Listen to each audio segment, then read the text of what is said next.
Good morning. Welcome to the Unitarian Universalist Meetinghouse of Provincetown, where we affirm the inherent worthiness and dignity of every person, and where we support each other on our spiritual search for truth and meaning. My name is Reverend Kate Wilkinson, and I am so glad that you have joined us this morning. Welcome to those of you in the room, and welcome also to those of you joining us via our live stream.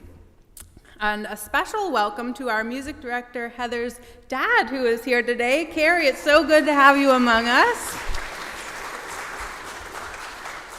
Today's service is entitled Good Vibrations, sort of a tribute to the Beach Boys. But before we begin our worship service, I have just a few announcements to share.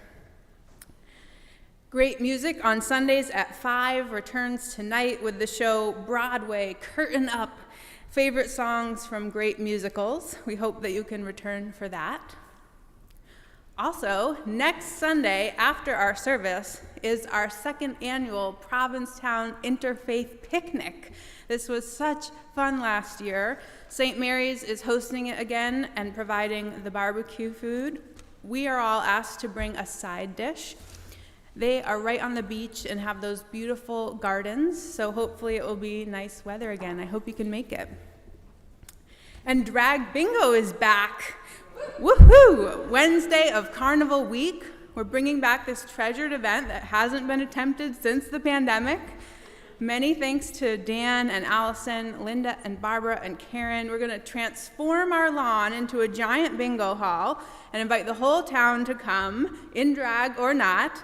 And this does take a lot of volunteers, so please keep your calendars open for Wednesday, August 20th, and we'll be starting volunteer sign-ups soon. At coffee hour today, we hope you'll stop by our UUMH action table. Each week during coffee hour, we are offering an action that you can take to support our Unitarian Universalist values in the world. This week, our action table is devoted to the return of the UUMH prayer shawl ministry. There is an informational flyer as well as copies of knitting and crochet patterns on the table. If you knit or crochet, please join us on the first and third Tuesdays of the month at 10 a.m. for a knitting circle. The first one is this Tuesday morning. This group will be creating prayer shawls for me and the pastoral care team to give out to those in need of a little spiritual comfort. If you can't join us in person, you can always make a shawl at home. And if you don't knit or crochet, you can still be involved. We welcome donations of supplies, and you can find that list on the flyer on the action table. Or you can sponsor a prayer shawl with a financial contribution. If you have any questions or you want to let us know that you're coming, please talk to Stephanie Cave or Kenneth Sutton during coffee hour. And finally, if you are here in person today, we hope that you will stick around a little while after the service for coffee and conversation downstairs in Acker Bosworth Hall. Let's take a moment now to affirm our Meetinghouse covenant. You can find this printed on the purple laminated cards in your pews, but I'm actually going to say it line by line, so you can also just repeat each line back to me. Love is the spirit of this Meetinghouse. This is our great covenant. To dwell together in peace. To seek the truth in love. And to help one another. Now, as we light our chalice here in the sanctuary, I invite those of you watching us online to light a candle wherever you are, and that way we can feel connected even while we are apart. And this morning, I invite our worship host, Ellen and Pat, to light our chalice for us.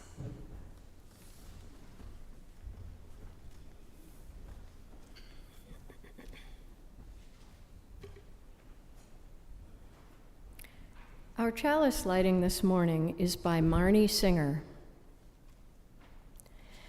The chalice is the container, the space where the musicians and the listeners gather. The wax is the fuel, the hours of practice, and the life experiences of everyone in the room. The wick is the instruments and the vocal cords through which the music will flow. And the flame is the music which is created as if by magic when the instruments are lifted, the breath is inhaled, and the downbeat is nodded. May this flame ignite the music within us all.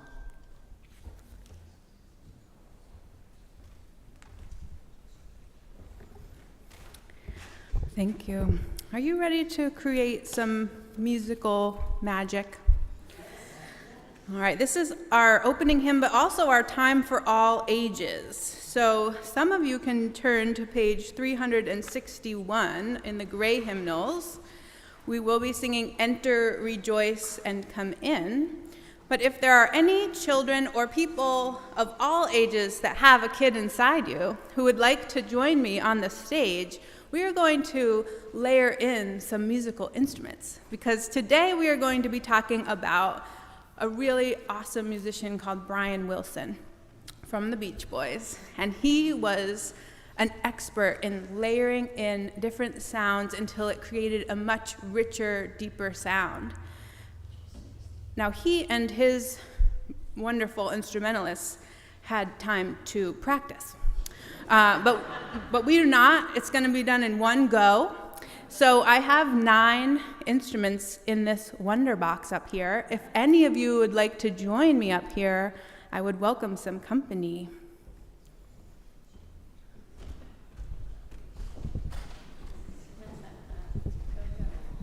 Thank you to Heather and Brenda for bringing in these instruments. Whatever strikes your fancy, come and pick one. I think they're shy, so it's you. It's down to you. All right. Maybe we can get up on the stage if we're feeling brave.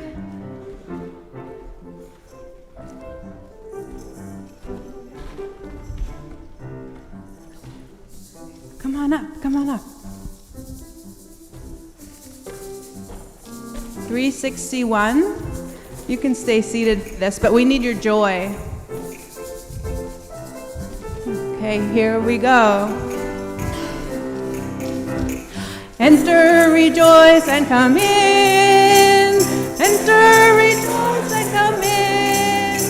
Today will be a joyful day. Enter, rejoice, and come in. Open your ears to the song. Open your ears to the song. Today will be a joyful day. Enter, rejoice, and come in. Open your hearts. Open your hearts, everyone. Open your hearts, everyone. Today will be a joyful day. Enter, rejoice, and come in. Don't be afraid of some change. Don't be afraid of some change. You can clap. Don't be afraid of some change. Today will be a joyful day. Enter, rejoice, and come in. One more time. Enter, rejoice, and come in. Enter, rejoice, and come in. Enter, rejoice, and come in. Today will be a joyful day. Enter, rejoice, and come in. The UUMH backup band, everybody.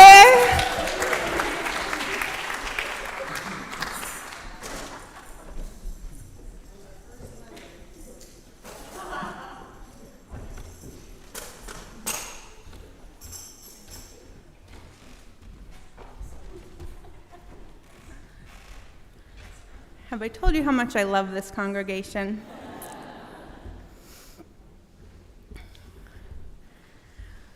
Now we're going to transition into a little bit of a calmer part of the service. I invite you to join me now in a spirit of prayer. During the prayer or at any time during the service, you are invited to light a silent candle at the table to the right of the pulpit, where there is a journal to record your thoughts and prayers. After the prayer, we'll sing together again, Spirit of Life, hymn number 123, in the gray hymnals. You can also find the words to this song printed on the purple laminated cards in your pews. We'll sing it first in English and then in Spanish. For our prayer this morning, I'd like to share with you the lyrics to the song Love and Mercy, written by Brian Wilson in 1988. To me, it feels like a prayer.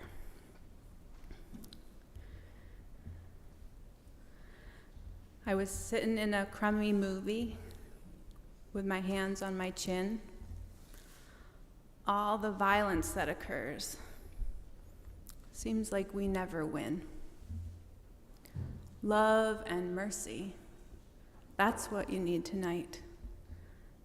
So love and mercy to you and your friends tonight. I was lying in my room and the news came on TV. A lot of people out there hurting, and it really scares me. Love and mercy, that's what you need tonight. So love and mercy to you and your friends tonight. I was standing in a bar and watching all the people there. The loneliness in this world, well, it's just not fair. Hey, love and mercy, that's what we need tonight. So love and mercy to you and your friends tonight. Love and mercy, that's what you need tonight. Love and mercy tonight. Love and mercy tonight. Amen.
Our first reading this morning is called Listening for Our Song by David S. Blanchard.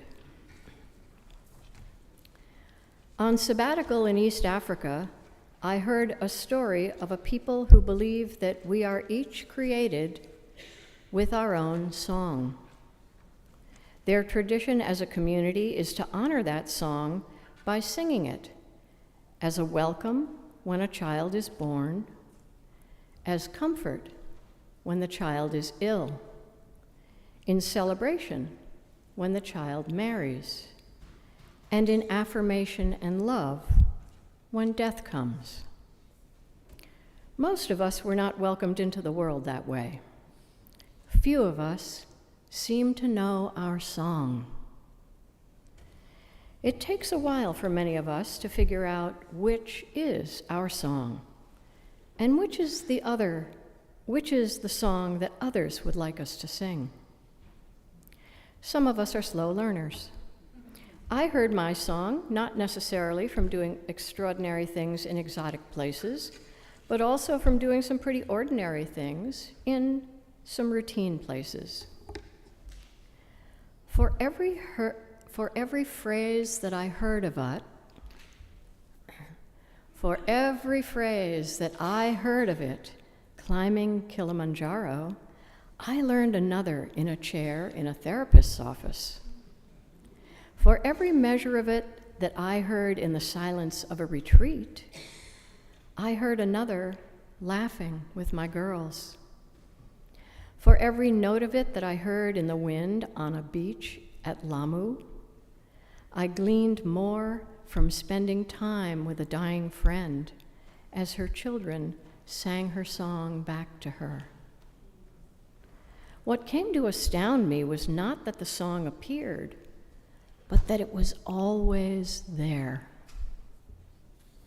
I figured that the only way I could have known it for my own was if I had heard it before memory went to work making sense and order of the mystery of our beginning. Our songs sing back to us something of our essence, something of our truth, something of our uniqueness. When our songs are sung back to us, it's not about approval, but about recognizing our being and our belonging in the human family. It's good to know our songs by heart for those lonely times when the world is not singing them back to us. That's usually a good time to start humming to yourself that song that is most your own. They can be heard as songs of love or of longing, songs of encouragement or of comfort, songs of struggle or of security. But most of all, they are the songs of life, giving testimony to what has been, giving praise for all we're given, giving hope for all we strive for, giving voice to the great mystery that carries each of us in and out of this world.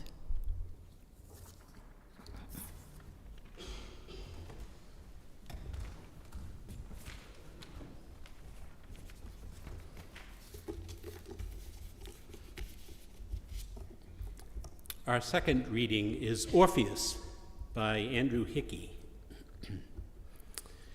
In ancient Greece, the god Hermes was a god of many things, as all the Greek gods were. Among those things, he was a god of diplomacy, he was a trickster god, a god of thieves, and he was a messenger god who conveyed messages between the realms. He was also a god of secret knowledge. In short, he was the kind of god that would have made a perfect spy. But he was also an inventor. In particular, he was credited in Greek mythology as having invented the lyre. It's an instrument somewhat similar to a guitar or harp or zither, and as having used it to create beautiful sounds. But while Hermes, the trickster god, invented the lyre, in Greek myth, it was a mortal man, Orpheus, who raised the instrument to perfection. Orpheus was a legendary figure, the greatest poet and musician of pre-Homeric Greece, and all sorts of things were attributed to him, some which might even have been things that a real man of the same name once did. He's credited with the Orphic tripod, classification of the elements into earth, water, and fire, and with a collection of poems called the Rhapsodiae. The word Rhapsodiae comes from the Greek word rhaptein, meaning to stitch or sew, and oide, meaning song, the word from which we get our word ode. And originally, a rhapsodist was someone who stitched songs together, a reciter of long epic poems composed of several shorter pieces that the rhapsodist would weave into one continuous piece. It's from that we get the English word rhapsody, which in the 16th century, when it was introduced into the language, meant a literary work that was a disjointed collection of patchwork bits, stitched together without much thought as to the structure, but which now means a piece of music in one movement, but which has several distinct sections. Those sections may seem unrelated, and the piece may have an improvisatory feel, but a closer look will usually reveal relationships between the sections, and the piece as a whole will have a sense of unity.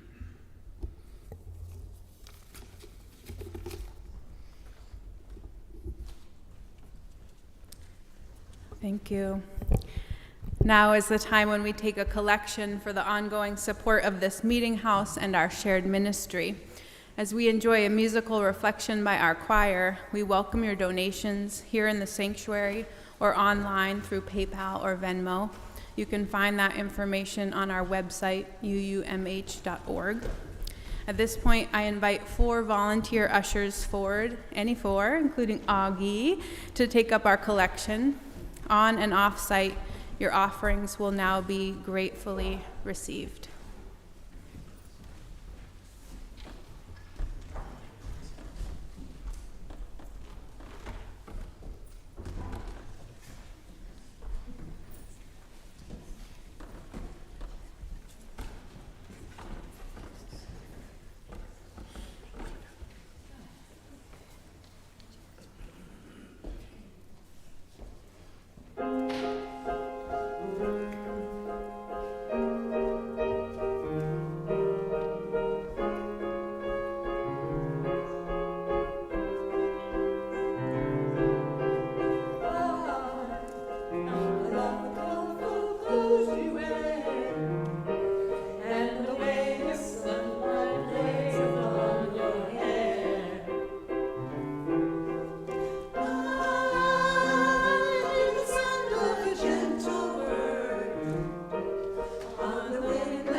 You're giving me excitations.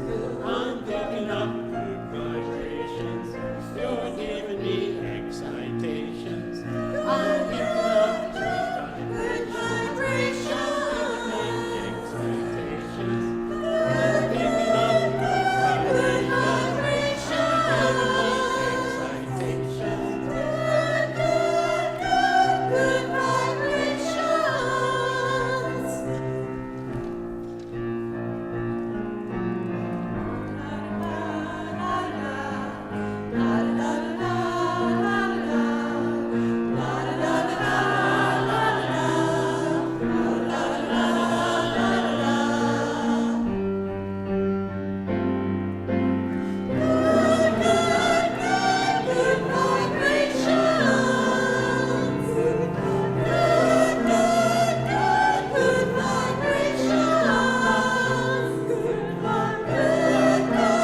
What is a song exactly?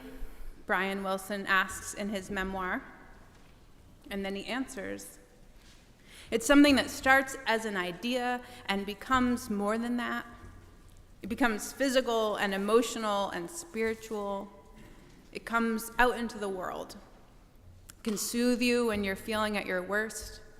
It can make you happy when you're sad. But if you spend your life trying to find songs, Brian says, you realize pretty quickly that you're not the first. People have been doing that as long as there have been people. And if there are periods in your life when you stop doing it because something distracts you or makes you weak, you realize how important it is to jump right back into the game. Songs are out there all the time, but they can't be made without people. You have to do your job and help songs come into existence. Brian Wilson and the Beach Boys brought songs into existence, songs like Good Vibrations. Hats off to the choir for your rendition this morning. It might feel like a light song, but it's actually a really incredible creation. It was originally inspired by a conversation Brian Wilson had with his mother as a child. He'd asked her why dogs bark at some people and not at others. And she said that dogs could sense vibrations that people sent out. And some people had bad vibrations, and some had good ones. At first, it was just an idea, good vibrations. And yes, maybe it was enhanced by some of the drugs he was taking at the time.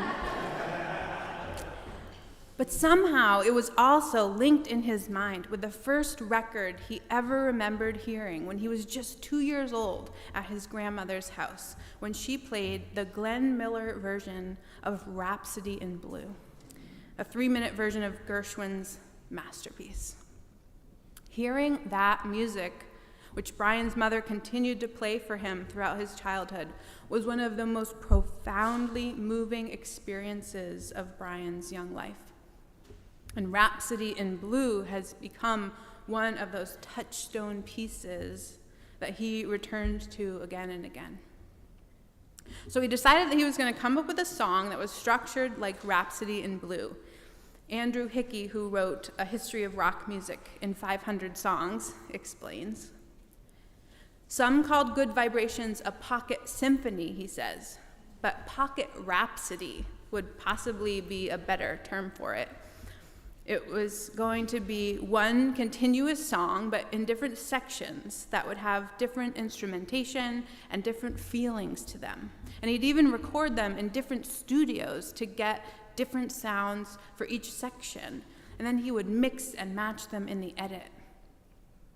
Sometime around this point, someone suggested to Brian that they should use a cello along with the electro-theremin he had hired in the choruses, playing triplets on the low notes.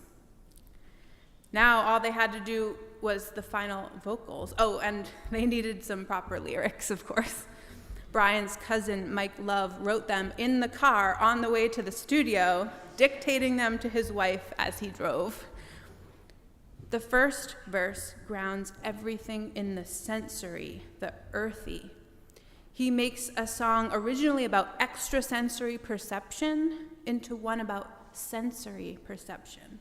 The first verse covers sight, sound, and smell. For the second verse, Hickey explains, Love's lyric moves from the sensory grounding of the first verse to the extrasensory perception that the song has always been about, when the protagonist knows things about the woman who's the object of the song without directly perceiving them. Brian's brother Carl was chosen to sing the lead vocal, with Brian stepping in to double him on the high notes. It took 7 months to pull together. We did it in an hour. The Beach Boys had managed to make something that combined avant-garde, psychedelic music, and catchy pop hooks, a truly experimental record that was also a genuine classic, and to this day, it's often cited as the greatest single of all time. And Brian was always a musical kid. At home in Hawthorne, California, he would listen to songs on the radio by the Four Freshmen and dissect the different parts. And then he would teach them to his little brothers, Carl and Dennis, and they would sing in harmony for their parents, who encouraged them.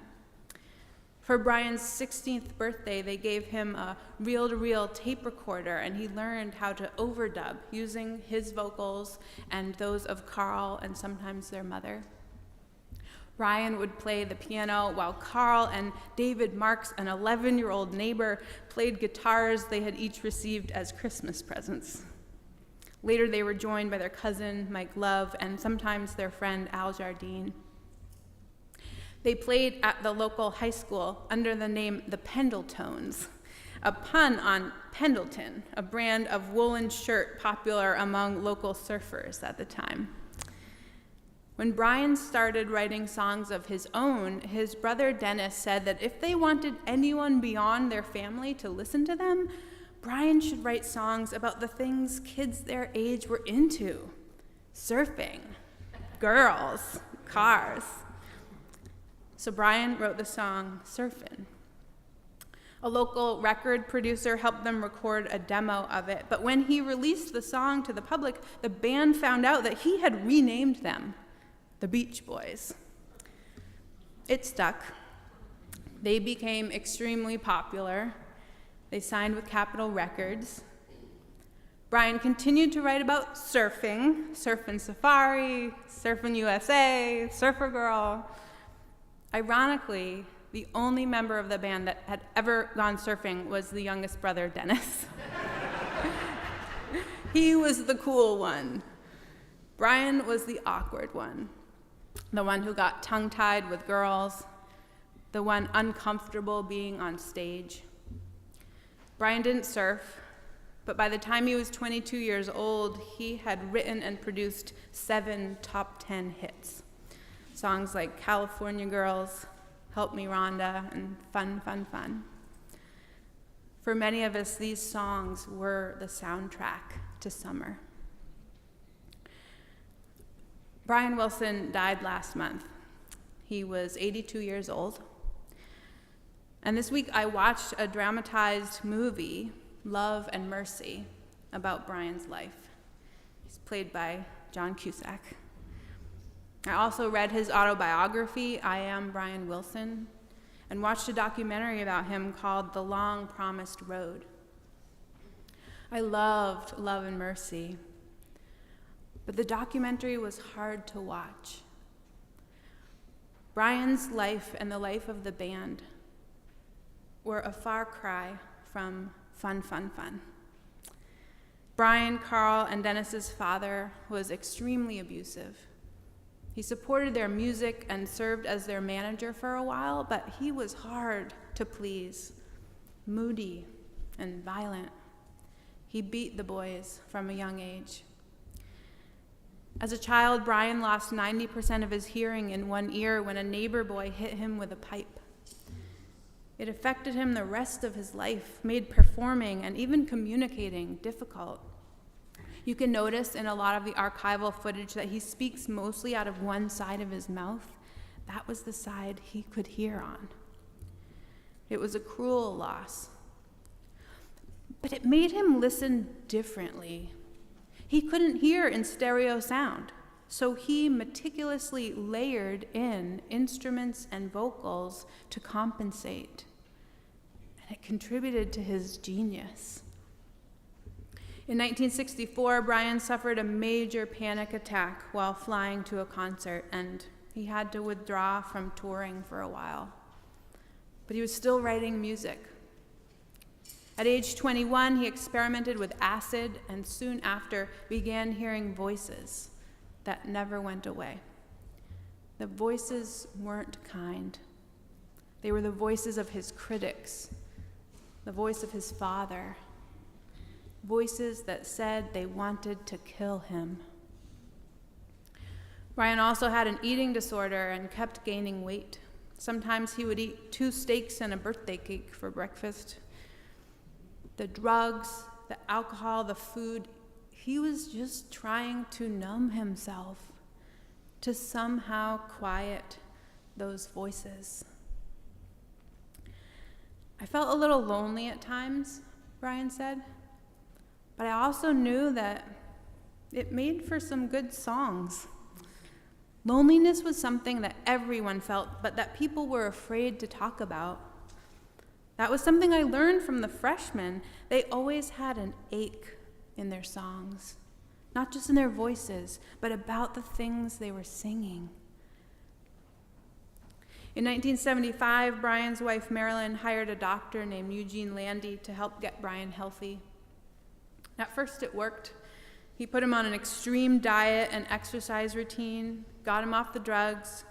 He lost weight.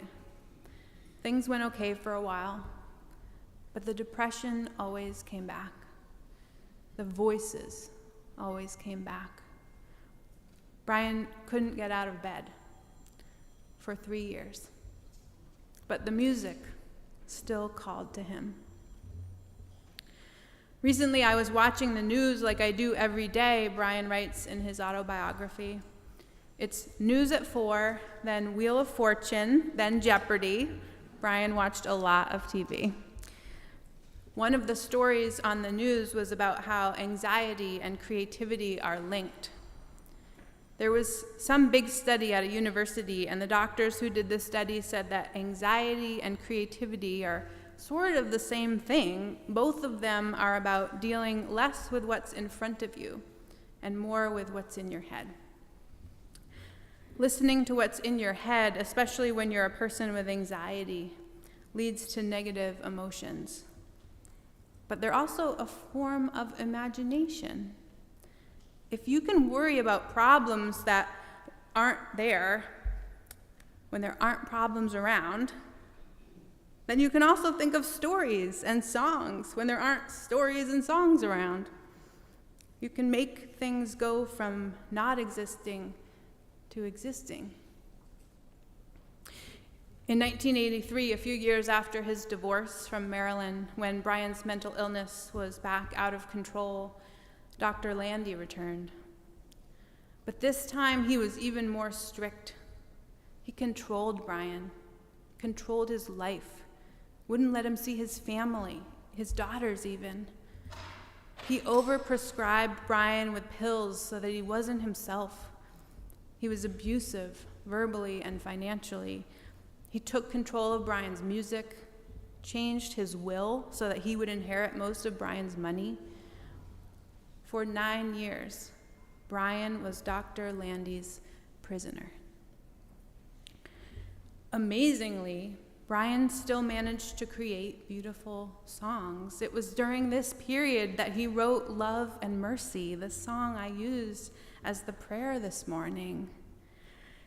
Kind of gives the lyric a deeper meaning, knowing what he was going through as he wrote it. Not just what he saw on the news, but what was happening in his own mind, in his own home. Love and mercy. That's what you need tonight. So love and mercy to you and your friends tonight. It was definitely a prayer. During that time, Brian also produced an album called Adult Child. It was Dr. Landy's title. He meant, Brian says, that there were always 2 parts of a personality.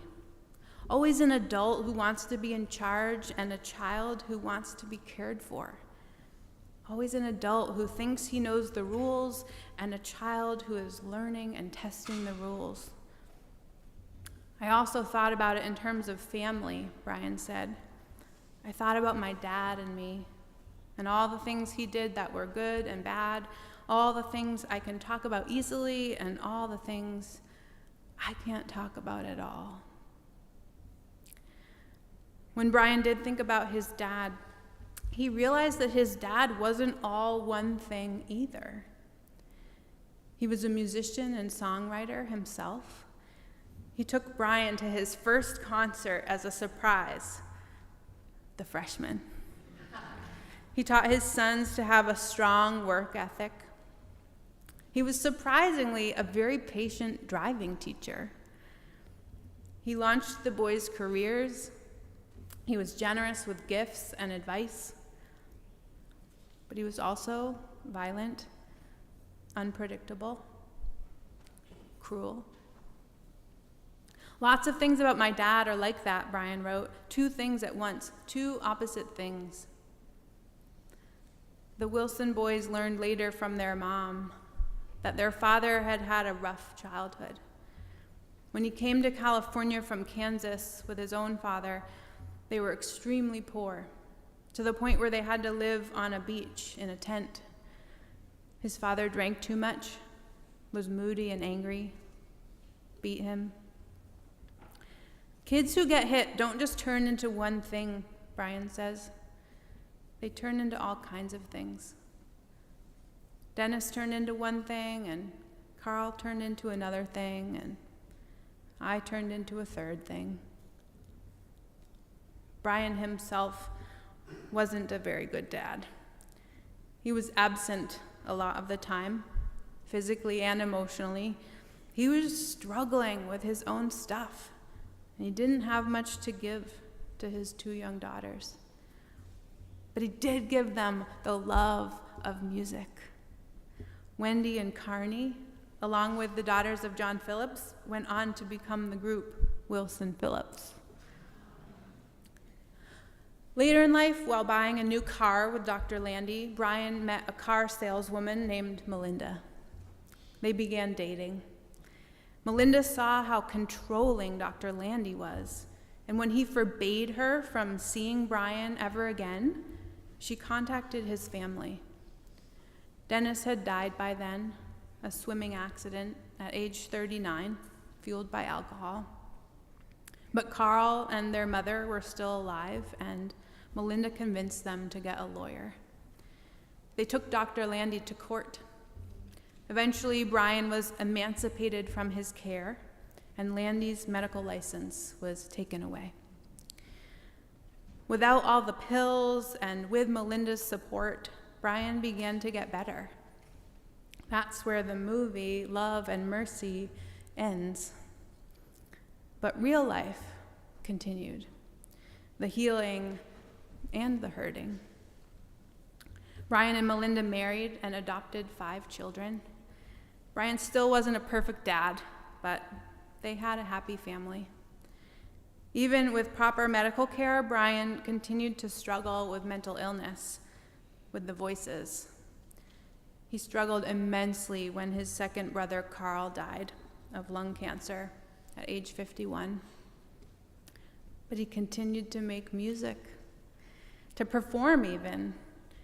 He went back to the record, Smile, that he had been working on in his 20s when he had his mental breakdown, and he finished it in his 60s, and it was a hit.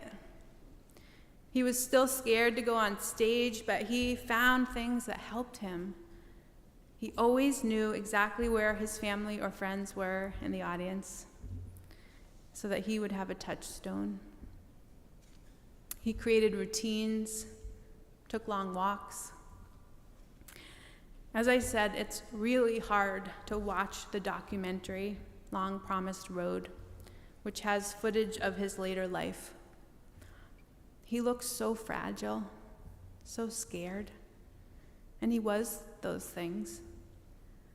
But he was also strong, resilient. He couldn't have survived the things he survived without being those things too. And that's how it is with all of us. We're not only one thing. We are adult and child. We are anxious and creative. We are lonely and loved. We are scared and brave. We give off good vibrations to dogs. And we sink to our lower, baser selves sometimes. It's our job to integrate all the parts of ourselves and our story, not numb them or pretend they're not there, but to get to know each layer and see how it adds to the sound. We're not just songs, we are rhapsodies. A disjointed collection of patchwork bits stitched together may feel like we are improvising, but a closer look will usually reveal relationships between the sections, and if we're lucky, the piece as a whole will have a sense of unity. It's not easy. This making of music, this living. But hopefully we can learn something from the story of Brian Wilson and the Beach Boys to love music and to be gentle with ourselves and with each other as we each listen for our own songs. Amen. And blessed be. Please join me now in singing our closing hymn, number 108, My Life Flows On in Endless Song. That's hymn number 108 in the gray hymnals, My Life Flows On in Endless Song. Please rise as you are able.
You may be seated.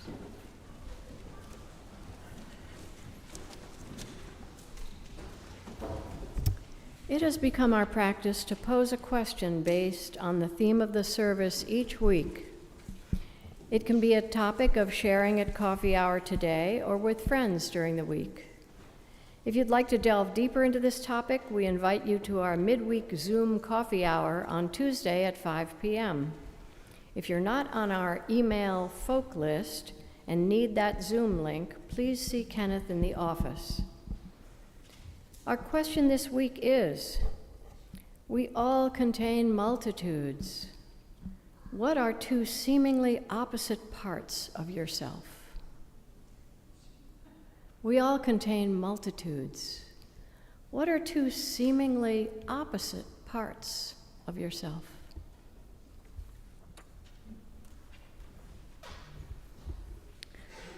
Love and mercy.